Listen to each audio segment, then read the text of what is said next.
የፈራሁት ነገር ደረሰ። እኔ ከዚህ በፊት ምን ብያችሁ ነበረ? ሩታ ከየትም ቦታ ውጤት ታመጣለች ብያችሁ ነበር። በመጀመሪያ ደረጃ አብርሽ ራስህ ነህ እንዲህ እንድታመጣ የፈቀድክላት። ሲጀመር ምርመራ ከተባለ አንተ ሄርሜላ ሩታ አንድ ላይ ሄዳችሁ እያያችሁ ተመርምራ እያያችሁ ውጤቱን እራሳችሁ ተቀበላችሁ እንጂ ሄዳ ከሐኪም ቤት ወረቀት ሳታመጣልኝ አላምንም ብለህ ነበር። አሁን ደግሞ እስኪ የምትለውን እንሰማለን።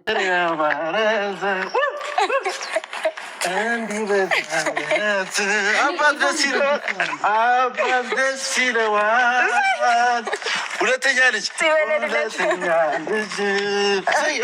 ፍሬው ያማረ ኮንግራ ብራዘር ኮንግራ ብራዘር። ሁለተኛ ልጅ ተደግሟል ይላል። ሁለተኛ ልጅ ተረግዟል። ወንድም አለሜ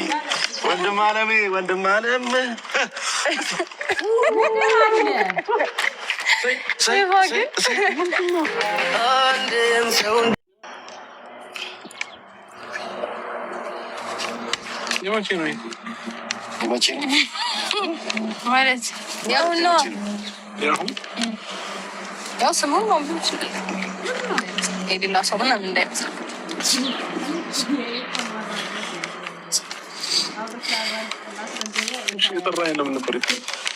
የጠራውክማ ግልጽ እኮ ነው አብርሽ። ምክንያቱም እስከዛሬም ያው አንተም ፋሚሊዎችም እርግጠኛ ያልሆነ ሰው ነበር በማርገዟ። እኔም እርግጠኛ ያልሆንኩኝ ነበር። ይህንን ነገር ይዛ መጣቸው። አሁን እርግጠኛ ነው ሁላችንም። ዛሬ ደስታችን ቀን ነው። ደስታ ነው። በቃ ደስታ በደስታ ነው። እርግጠኛ ነው። አሁን ይህ ወረቀቱ ይህ መረጃ ትክክል ስለመሆኑ በምን እርግጠኛ ነው ማለት ነው? በምን እርግጠኛ ነው? ከዚህ በላይ የማርገዝ መረጋገጫ አለ እንዴ? እስከማውቀው ይሄ ነው በቃ። ሌላ ነገር ያለ አይመስልም አለ ከዚህ ውጭ ማረጋገጫ? ቆይ እስከዛሬ ድረስ ለምን ብራዘር እና ሲስተር ውጤቱን አምጪ ሲሉ እስካሁን ለምን አላመጣሽም ነበር? አሁን ዛሬ ለማምጣት ለምን ፈለግሽ? እሱ የራሴ ፍላጎትና እንትን ነበረኝ። ሲቀጥል ደግሞ ባለፈው እየተነጋገርንበት ወይ ትክክል ስላልነበረ አልፈለኩም። አሁን ለምን እሱ ነገር ለቀን አንደሰትም ነብረን? ይሄን እንኳን አንድ ጊዜ ያልገባ ነገር አለ። ሳምንት ሆነ አይደል ውጤቱን ያመጣሉ ብለሽ ከነበረ ማለት ነው። አዎ ነበረ። ለምን ቆየሽበት ነበረ? ግን ደግሞ ጥያቄ የፈጠረብኝን ነገር መጠየቅ አለብኝ አይደለ? ትችላለህ። ያለውን ነገር ትክክለኛውን ነገር ልትነግረኝ እፈልጋለሁ። ትችላለህ። የነበርኩበት ሁኔታ ከእነሱ ጋራ ልግባባ አልቻልኩም ነበር በሰዓቱ። ምንም ሊያግባባን አልቻለም። ምንም በቃ ሲጀመር ማለት እኔ እንጃ እንዴት ብዬ እንደማስረዳ አላውቅም። ምንም ያና እሷ ስፔሻሊ እህትህ ውዜ እኔ የነገረችበት ወይ ምንም ትክክል ስላልነበረ በሳቱ በጣም ተናድጄ ነበር። በጣም እንዴ በቃ የማይሆን ነገር እንዳደረግኩኝ እስኪ መስል ድረስ ላይክ እኔ ፈልጌ የፈጠርኩት እኔ በራሴ እጅ የሰራሁት እስኪ መስል ድረስ ወይም ደግሞ ለምን እንደዚህ ታደርጊያለሽ፣ ለምን ይሄ ነገር ተፈጠረ ምናምን ላይክ በቃ እንደዚህ አይነት ፌስ ነው ያየኋት እሷ ላይ እና በዚህ ልክ ተናግራ በዛ ልክ እንደዛ ሆና እንዴት ነው ይሄን ነገር ተቀብዬ አክሰፕት አድርጌ እሺ ብዬ ለምን እኔ ያኔ ብራዘር ነው አብሮሽ ሄደው አይደለ? እኔ ተባብላችሁ ወጣችሁ ነበር። እኔ ተባብለን ወተን ነበር። ከዛ በነጋታው ቀጠርሽው ግን ሲደውልሽ ስልክ አላነሳሽለትም። ልታገኘው ፈቃደኛ አልሆንሽም ማለት ነገሮች እኮ ሁልጊዜ አይመቻቹም። ሁሉ ጊዜ ነገሮች ይመቻቻሉ። ሁሉ ጊዜ ነገሮች ምቹ ናቸው ማለት አትችልም። ሁላችሁም የራሳችሁ ጉዳይ ነው ያለባችሁ። ሁሉ እኔም የራሴ ጉዳይ አለብኝ። ለኔ የሚሰማኝ ስሜት ምን አይነት ስሜት እንደሆነ ይገለል። ሳምንቱን ሙሉ ይህንን ወረቀት በፌክ እያሰራሽ እንደነበረ ነው የተረዳሁት። ለምን ወዲያውኑ ማሳየት በፌክ ነበር? አዎ ቀኑን ማየት ይችላለህ። ሳምንት ሙሉ እንዳላሰራሁኝ ዛሬውኑ የተመረመርኩት ዛሬውኑ ውጤቱን ይዤ የመጣሁት ቀኑን ማየት ትችላለህ። ዓመተ ምሕረቱን ማየት ትችላለህ። ኢቨን ስሜን በደንብ ማየት ትችላለህ። ሩታዬ በቃ ወደ ውሳኔ ስንገባ እሱ ማያምን ከሆነ በዚህ ወረቀት መሄድ እንችላለን። አሁን እዚሁ ቦታ መሄድ እንችላለን። አይ ካልክ ደግሞ ሌላም ቦታ መሄድ እንችላለን። ኖርማል ነገር ነው።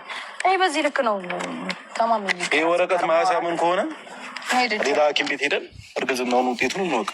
ኖርማል ነው። ምናልባት ይሄ ወረቀት ፌክ ነው ብለህ የምታስብ ከሆነ ሌላ ቦታ ሄደን እንትን እንበል አይሻልም? እኮ የሁሉ ነገር ለእኔ መንገሩ የሁሉ ነገር ለእኔ ማውራቱ አሁን አዲስ ነገር ለመፍጠር መሞክሩ አሁን ለምን አስፈለገሽ? ለምን አስፈለገ ይህን ነገር ለእኔ መንገሩ? እሺ እንዴት መሰለህ፣ መጀመሪያ ኢፋም ማወቅ ይፈልግ ነበረ በነገሮች ማለት አሁን ከወንድሜ ጋር ከእህቴ ጋር ያለውን ነገር ተይና እኔና አንቺ በቃ ላይ ካላደለ ከዛ በፊት ያሳልፍናቸው ነገሮች አሉ። ከኢፋም ጋር በጣም ቅርብ ነን። ያንን ነገር አስበሽ እንደበት እንደዚህ ቆመ ስትክድ በጣም ኧረ በስመ አብ ወወልድ ወመንፈስ ቅዱስ።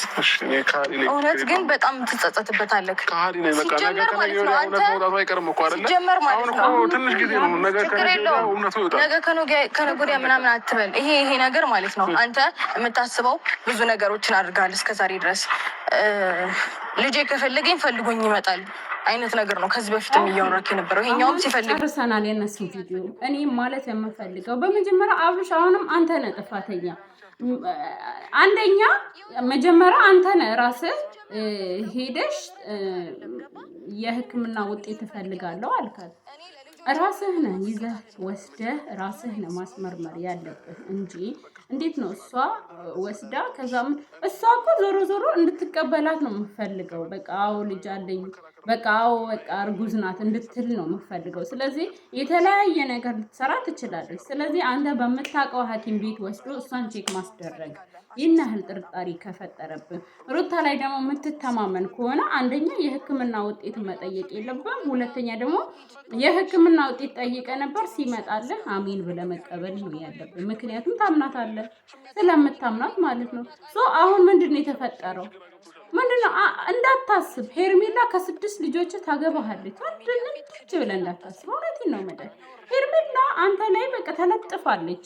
ግን አሁን እዚህ ጋር ለአእምሮ ወይም ለሄርሜላ አእምሮ ሲባል ምንድነው ሩታ በስነ ስርዓት ቼክ መደረግ ነው ያለባት። ሩታም ደግሞ እውነት አንቺ ሳታረጂ ወይ የእሱን ህይወት ለማበላሸት በዚህን ያህል እየለፋሽ ከሆነ በጣም ነው የሚደብረው። የእውነቴን ነው የምልሽ። ምንም ማለት ክፋት አይጠቅምሽም ስነግርሽ። እኔ ኮሜንታሮች እዚች ጋር ልብ ልትሉ የምፈልገው ነገር ሩታ አብርሽን ለማጥመድ ሆን ብላ ያረገችው ከሆነ ብዬ ነው ምላችሁ እንጂ እውነት እርግዝናዋን እኔም እንትን ማለት እንዴት ነው አልቀበልም እያልኩ አይደለም። ከሆነ አብርሽን ለመፎገር እያረገች ከሆነ በጣም ነው የሚያስጠላው። ምክንያቱም በእንደዚህ እንትን ብላ አምጥታው ለእሷም አይጠቅማትም። ሲቀጥል ደግሞ እሱ ላይ ደግሞ ክፋትም ለማድረግ በዚህ ልክ ከተራመደች እራሷ ናት የቆፈረችው ጉድጓድ ላይ እራሷ ናት የምትገባው ማለት ነው። ህዝብ ክብር እየሰጣት ነው። ስለዚህ ላይክ የሜሪንና የዳጊን እንትን ይሄ አስተሳሰብ እያከናወነች ከሆነ ለህዝብ ክብር ይኖራል። ልጁን ትተወው፣ እሷም የራሷን ህይወት ትኖር። አይመስላችሁም ቤተሰብ? ምክንያቱም ሩታ ጅን ስትል እሱ ራሱ ፈልጎ ነው የሚመጣው። እኔ ብያቸዋለሁ። የጌሙ ቀን ራሱ ፊቱ የጸጸት ፊት ነው የሚታይበት። ግን በቃ ዝም ብሎ ይስቃል፣ በጥርሱ የሆነ ነገር ለመደበቅ ይሞክራል ምናምን ነገር ማለት ነው። ግን ደግሞ ከንግግሯ ደግሞ ከንዝንዟ ይሄ አለ አይደለም የምታወጣቸው ቃላቶች ደግሞ ልቡን ይሰብሩታል። ስለዚህ ሩታ አብርሽን ከፈለግሽ ጸባይኛ ሁኚ። ለምንድን ነው የምታስቸግሪው? ለምንድን ነው መርዛማ ቃላቶችን የምትጠቀሚው? ወንድ ልጅ ጭቅጭቅ አይወድም። ጸባይኛ ሁኚ። ምንም የሚበልሽ ጸባይኛ ሆኜ እንዴ ምንንሽ ነው? ወንድ ልጅ ሰላም ያለበት ነው የሚፈልገው። አብርሽ በዚህ ሁኔታሽ ማለት ነው ንክች አይመጣም። ንክች ኢቭን ሌላ ልጅ ራሱ በሌላ መድኃኒት አደንዝዘሽ ሌላ ልጅ ራሱ ብታረግዢ ማለት ነው አብርሽ አይወጣም። ምክንያቱም ሄርሜላ እንደ ንጉስ አድርጋ እንደ መንግስት አድርጋ እየተንከባከበችው ነው። እንዴ አንድ እንዲህ ብላ እኮ አታየውም። በስስት እንደዚህ ብላ ነው የምታየው። እንዴት ነው ከዚህ ቤት ወጥቶ አንቺ ቤት የሚመጣው? አንቺ ግን አስመሳይ ነው። አንተ እንደዚህ ነው፣ አንተ እንደዚህ ነው። ዘራፍ አካኪ ዘራፍ። ማሬ ተይ ማሬ